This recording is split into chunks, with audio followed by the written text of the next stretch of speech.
durant cette longue route, plusieurs sujets de réflexion me viennent en tête et le sujet auquel je pense actuellement, c'est la femme et le pouvoir. C'est un sujet extrêmement important qu'il faut, je pense, aborder tous ensemble, collectivement. Et de ce sujet, plusieurs questions m'interpellent. La première, c'est pourquoi est-ce que lorsqu'on parle de femmes et de pouvoir, ça met tout le monde, même les femmes, mal à l'aise? Pourquoi est-il si difficile pour une femme d'accepter son pouvoir? Et pourquoi est-il si difficile pour un homme d'accepter que sa femme peut avoir du pouvoir? Notamment quand il s'agit de pouvoir financier. Parce qu'il y a plusieurs types de pouvoir, mais là on va parler du pouvoir financier. Pourquoi est-ce que ça pose encore un problème?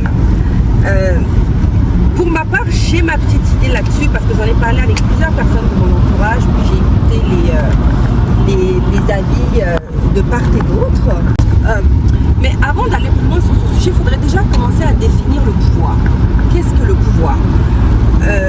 Pour moi, le pouvoir serait tout simplement la capacité à faire quelque chose ou à choisir ou de ne pas choisir quelque chose.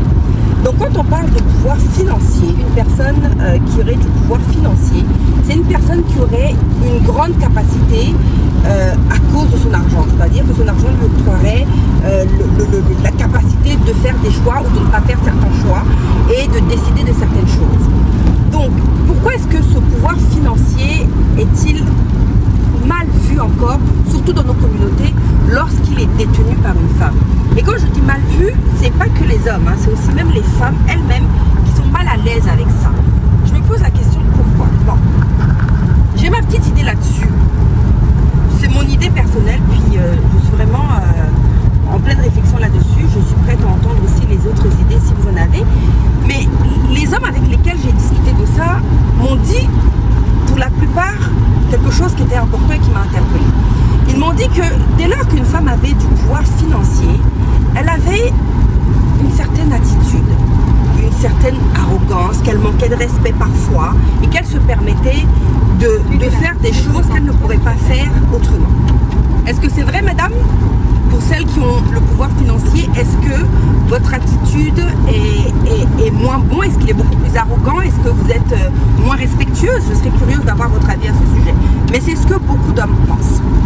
Est-ce que c'est vrai ou est-ce que c'est l'image que les hommes ont? Est-ce que c'est l'image que les hommes ont lorsqu'ils se disent une femme qui a de l'argent, qui a un pouvoir financier, elle ne va pas me respecter donc je me sens menacée? Est-ce que c'est ça? Si c'est ça, messieurs, j'aimerais savoir. Pourquoi vous sentez-vous menacé par le pouvoir financier de votre femme, alors qu'au contraire, une femme qui est en relation avec un homme qui a un pouvoir financier, elle va le mettre sur un piédestal, elle va s'en vanter même. Mais l'inverse n'est pas vrai. Pourquoi? J'aimerais vraiment comprendre. L'autre aspect qui vient avec le pouvoir financier de la femme, c'est que, et ça c'est aussi mon avis personnel, c'est que elle n'a pas été habituée encore à assumer ça. C'est quand même récent de voir des femmes qui ont de l'argent et qui vont le dire. C'est pas quelque chose auquel nous avons été, surtout dans nos communautés, quand je dis nos communautés, je parle de nos communautés africaines bien sûr, c'est pas quelque chose auquel nous avons été habitués dans nos valeurs traditionnelles. C'est quand même assez nouveau, hein, d'affirmer son statut social, d'affirmer ses finances, c'est encore très tabou. Donc on est mal à l'aise, on a tendance à vouloir le cacher et à faire comme si on n'en avait pas, alors que certaines en ont vraiment beaucoup. Mais il faut pas le dire. Pourquoi? Alors qu'un homme, lui, oh mon Dieu, dès qu'il en a un peu, on a l'impression qu'il est le milliardaire de ce monde, il va s'en vanter, puis c'est très bien. Mais pourquoi la femme ne s'en vante pas? Pourquoi vous êtes si mal à l'aise avec votre argent?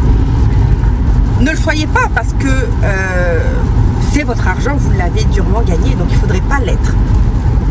Il y a aussi quelque chose que j'aimerais dire en rapport avec le pouvoir financier, c'est trop souvent, et je dis bien trop souvent, une femme qui a réussi financièrement sa vie, on va avoir tendance, du moins certaines personnes vont avoir tendance à penser qu'elle a gagné cet argent de manière un peu